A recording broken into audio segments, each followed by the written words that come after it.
Donc bonjour tout le monde. Aujourd'hui, on va commencer le chapitre numéro 2 qui concerne l'étude des structures métalliques. Alors, pour cela, on va considérer qu'on a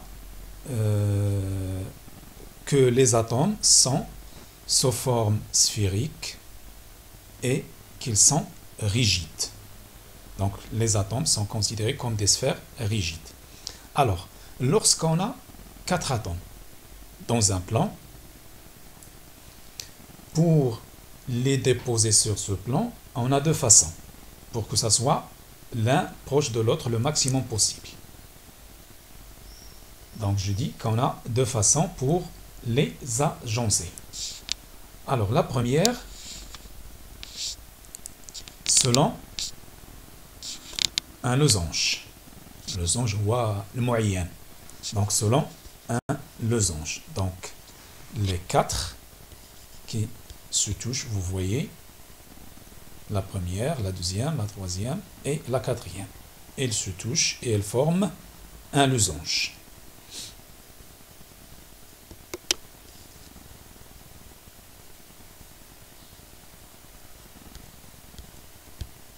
Donc, ils forment un losange.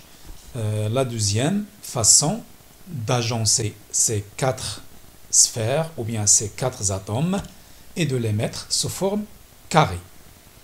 Vous voyez le centre de chaque sphère jusqu'au centre de la deuxième sphère, jusqu'au centre de la troisième, jusqu'au centre de la quatrième. Donc, ils vont former un carré. Donc, ce sont deux façons d'agencer les sphères. Donc, à partir de cette figure, de ces deux façons d'agencer les atomes ou bien les sphères, nous constatons que le volume vacant, c'est-à-dire le volume vide dans le cas du carré est plus grand que celui dans le cas du losange. Le plan constitué par des sphères sous forme de losange. Et on va le nommer le plan A. Donc de cette manière, puisque le plan il est infini, donc je vais ajouter d'autres sphères, voilà, pour avoir un plan infini.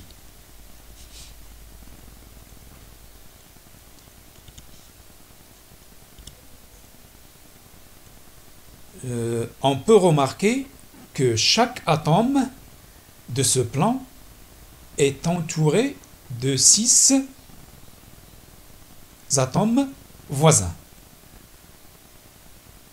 Vous voyez, si on raisonne par exemple sur cet atome, il est entouré de 6. Et ces 6 qui sont là, 1, 2, 3, 4, 5 et 6. Ils vont former un hexagone régulier. Un hexagone, c'est un polygone. Donc, on a le triangle, le carré et l'hexagone. Régulier, ça veut dire les côtés sont égaux. Donc, j'élimine les autres sphères ou les autres atomes et je garde seulement les 7 atomes. Un atome entouré de 6. Voilà l'hexagone régulier, c'est ce qui est en rouge. L'hexagone, il est régulier. Donc, comme vous le savez, la matière, bon, elle est en 3 dimensions. Donc, on ne va pas se contenter juste du plan A, d'un seul plan. Donc, on va travailler en 3 dimensions. Donc, on va ajouter un autre plan. Donc, voilà le premier plan. On a 2 dimensions. On va ajouter un deuxième. Donc, on a le plan A et on va ajouter le plan B. Pour ajouter les sphères ou bien les atomes, du plan B, on est obligé, vu les interactions, de les ajouter au niveau de ces creux, ces cavités, ces creux. Les creux, ça veut dire le vide qui existe entre ces trois atomes.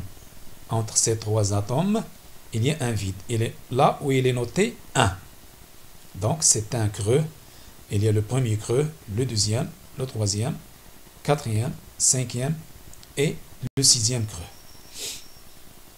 Donc, les atomes du plan B, lorsqu'on va les ajouter, ils seront mis sur ces creux.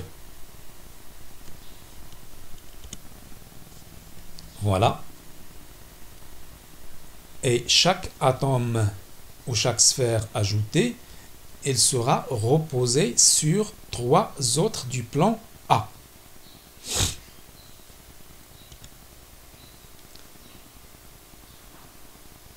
Les sphères du plan B, vu l'espace disponible, on ne peut pas mettre des sphères sur tous les creux. Ça veut dire de 1 jusqu'à 6. Donc, ce qu'on peut faire, c'est si on remplit le creux 1, on est obligé de sauter le 2. Donc, l'espace ne permet pas de mettre une sphère ici. Donc, on est obligé de mettre la sphère sur le creux numéro 3. Et la troisième sphère, elle sera sur le creux numéro 5. Sinon, on met la sphère sur le creux numéro 2, puis numéro 4, puis numéro 6. Donc, les creux qui seront occupés, ça serait les creux qui ont des numéros impairs, sinon les creux qui ont des numéros pairs.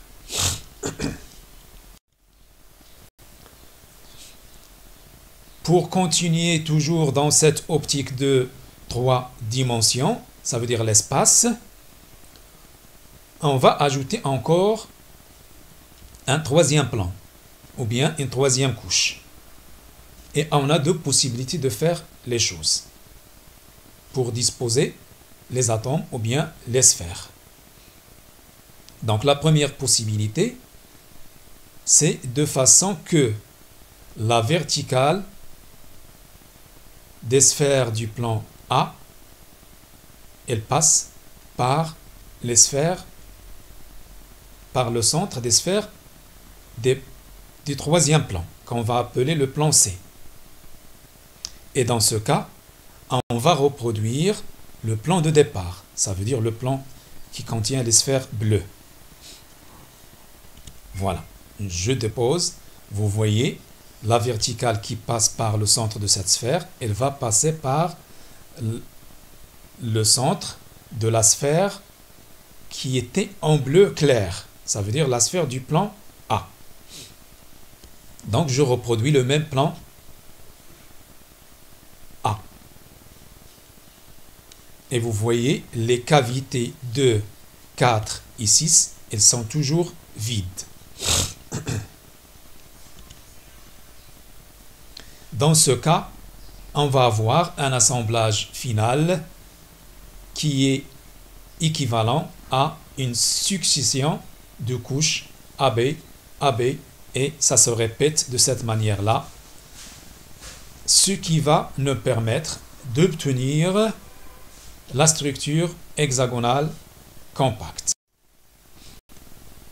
Si on voit les choses maintenant de côté, cette séquence d'empilement AB-AB dans la structure hexagonale compacte, ça serait la suivante. Voilà le plan A, le premier plan. Donc l'atome au centre, entouré de 6.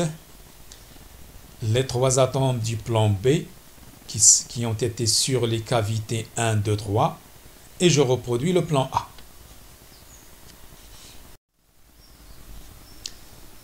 Donc, on voit les choses d'une autre façon. Voilà le plan A. Le plan B avec ces sphères ou ces atomes qui sont sur les cavités vides. et je reproduis le plan A. Donc voilà, on a les trois plans. Plan A, plan B, et je reproduis le plan A. Je vais éliminer les atomes dont j'en aurai pas besoin pour voir juste la structure hexagonale ou bien la maille hexagonale. Voilà les atomes du plan A qui vont rester, ce sont les rouges, là. Les atomes du plan B qui vont rester, c'est ce qui est en gris foncé. Et les atomes du plan B qui vont rester, voilà, c'est ce qui est en rouge. Les atomes du plan A. Donc j'élimine les autres, ils vont partir, voilà, c'est parti. Il reste les 7 sphères du plan A, 3 sphères du plan B et les 7 sphères du plan A.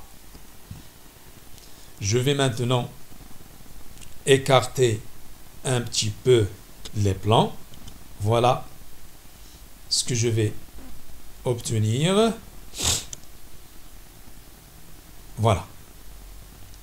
Donc, 7 atomes du plan A, 3 du plan B et 7 du plan A. Et les autres sphères du plan B, ils ont été écartés parce qu'ils ne vont pas appartenir à cette maille hexagonale. Ils seront dans les autres mailles qui sont à côté, les mailles adjacentes. Voilà la forme éclatée de la maille hexagonale. Donc si je réduis la taille des sphères, voilà ce que j'obtiens. Le plan A avec 7 atomes, le plan B avec 3 atomes, et qui sont situés sur les creux. Voilà les creux, ce sont ces triangles-là. Le creux numéro 1, le creux numéro 2 est vide, le creux numéro 3 est occupé, le numéro 4 est vide, le numéro 5 est occupé, et le creux numéro 6, elle est vide. Et les atomes du plan A. Une autre façon de voir les choses, de disposer le troisième plan. Si je le dispose d'une manière différente, il va me donner une autre structure. On va voir maintenant.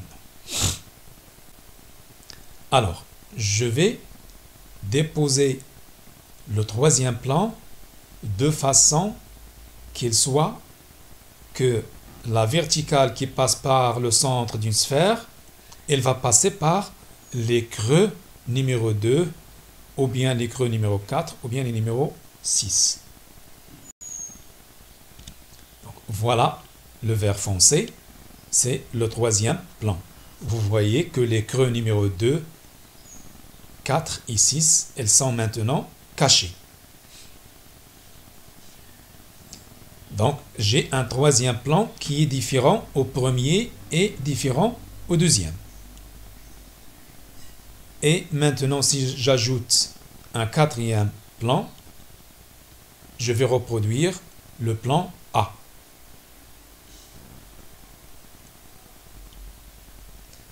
Donc, je vais avoir 3 plans différents avec la succession suivante. ABC, ABC, et je reproduis chaque fois ces 3 plans. Et à partir de cette succession, j'obtiendrai la structure cubique à face centrée.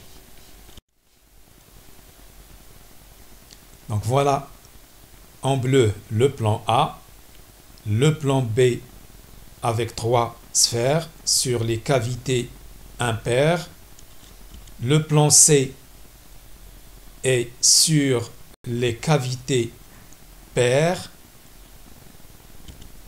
et le plan A que je reproduis vers la fin.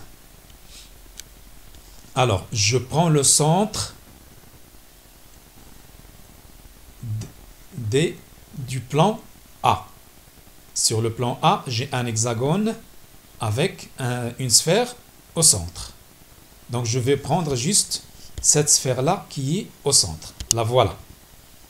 Elle est là. Pour le deuxième plan, je vais prendre 6 sphères qui vont former un triangle. Voilà. Et le sommet, elle est vers l'autre partie. Le plan C, je vais prendre aussi 6 sphères qui forment un triangle. Mais le sommet, elle est vers moi. Elle est opposée par rapport au sommet du triangle du plan B. Voilà. 6 sphères qui forment un triangle.